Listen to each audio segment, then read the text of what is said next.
আর ওখানে একটা সাপ দেখা গেছে। তো চলো সাপটাকে আগে তোমাদের দেখিয়ে আসি।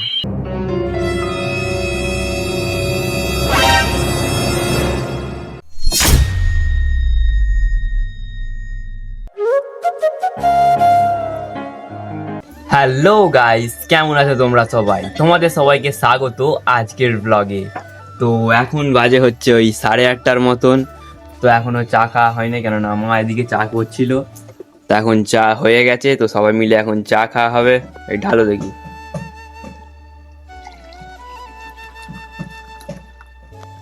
তো ওদিকে বাচ্চু বিচ্চু পড়তে এসেছে।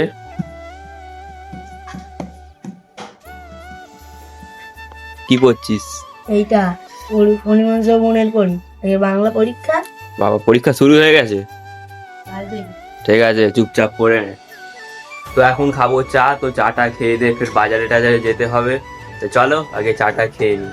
তো গাইস, এখন চাটা খাওয়া হয়ে গেছে আর এখন বসেছি হচ্ছে বাজারের ফর্দ লিখতে।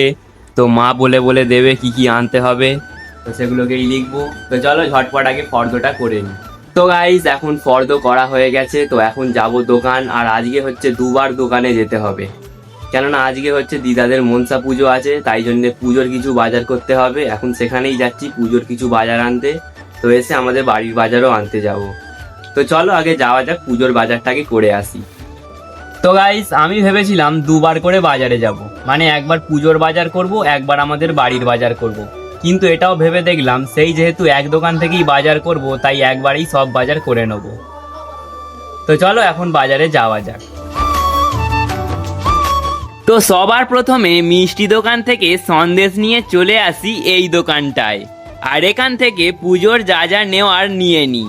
তারপরে নিয়ে নিই আমাদের বাড়ির কিছু বাজার। তো সব কিছু নেওয়া হয়ে গেলে চলে আসি বাড়ি।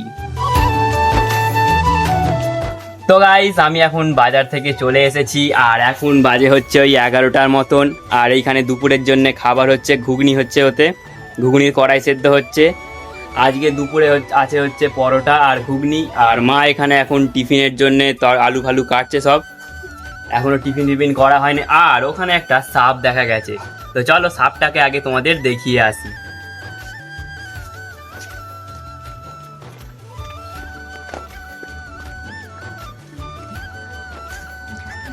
এই যে দেখতে পাচ্ছ, এখানে একটা ডাঁড়া সাপের বাচ্চা আছে।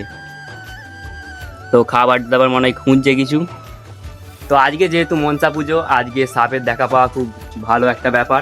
তো যাই হোক, ওর জায়গায় থাক। এইখান থেকে মোটামুটি অল্প অল্প দেখা যাচ্ছে সাপটাকে। তো গাইস, এখন তরকারি সব হয়ে গেছে আর এখন আমরা বসেছি হচ্ছে টিফিন করতে। এই যে দেখতে পাচ্ছ, তো এইখানে আছে সুজি, যেটা কালকে সন্ধ্যাবেলা হয়েছিল, তো একটুখানি পড়ে আছে, সেটাকেও আজকে খেয়ে নেবো। তো চলো আগে টিফিনটা খেয়ে নিই। তো গাইস, এখন আমাদের টিফিন করা হয়ে গেছে, টিফিন করা অনেকক্ষণই হয়ে গেছে। আর এইদিকে হচ্ছে ঘুগনি, একবার তোমাদের দেখিয়ে দিই। এই যে দেখতে পাচ্ছ ঘুগনি। আর মা এখানে ময়দা মাখছে, লুচি হবে। হ্যাঁ, মা প্রথমে বলেছিল পরোটা করবে, কিন্তু এখন আবার বলছে লুচি করবে।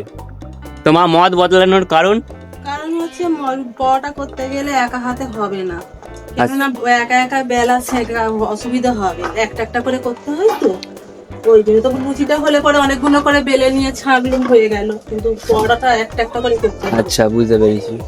তো মায়ের বক্তব্য হলো এইটা, পরোটা একা হাতে করতে অসুবিধে হবে, কেননা বেলা আছে, তারপরে ভাজা আছে, তার উপরে দিদাদের পুজো হচ্ছে, দিদা ব্যস্ত আছে পুজোর কাজে, ওই জন্যে যেহেতু একা হাতে করতে হবে তাই লুচিটাই করবে মা। আর গাইস, ভাই এদিকে সবে চান করে উঠলো। কি রে, সবাইদের পরীক্ষা আরম্ভ হয়ে গেছে, তোদের পরীক্ষা কবে আরম্ভ হবে? বুধবার থেকে পরীক্ষা। গাইস, সব ভাইদের পরীক্ষা আরম্ভ হয়ে গেছে, শুধু ওদের বাদ দিয়ে। কি মনে হয়, ভালো হয়েছে নাকি খারাপ হয়েছে দেরিতে আরম্ভ?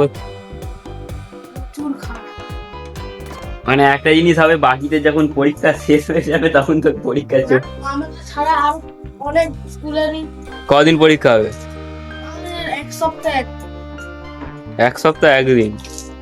আমাদের রবিবার আছে, রবিবারে ছুটি, মানে ওই ধরনের 7 দিনই হবে, 7 দিন পরীক্ষা হবে। কি কাজ শিখেছে? প্যান্ট মেলা ছিঁড়ি দেখো। তো যাই হোক, ওরা এখন চান হয়ে গেছে, এবার আমিও যাব চান করতে, প্রায় 1টা বাজতে যায়। তো চান করে এসে তোমাদের সঙ্গে দেখা হচ্ছে।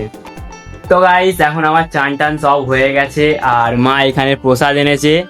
আগেই বলেছি দিদাদের মনসা পুজো ছিল, সেই মনসা পুজোর প্রসাদ এনেছে মা। এই প্রসাদে আছে হচ্ছে তোমার চিড়ে আছে, মুরগি আছে, আর এই সন্দেশ দাও।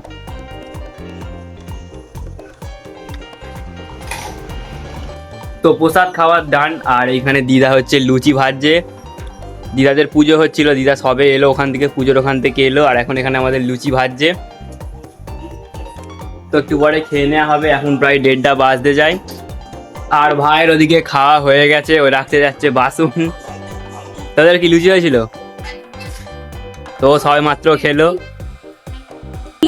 তো যাই হোক, চলো এবার খেতে বসে যাই। তো গাইস, এবার আমরা খেতে বসবো, আর মা এখানে খাবার বাড়ছে।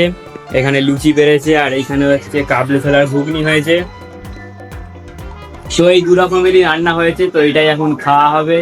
তো আজকের ভিডিওটা এই পর্যন্তই, দেখা হচ্ছে নেক্সট ভিডিওতে। ভিডিও যদি একটু ভালো লেগে থাকে একটি লাইক করে চ্যানেলটিকে সাবস্ক্রাইব করে দিও।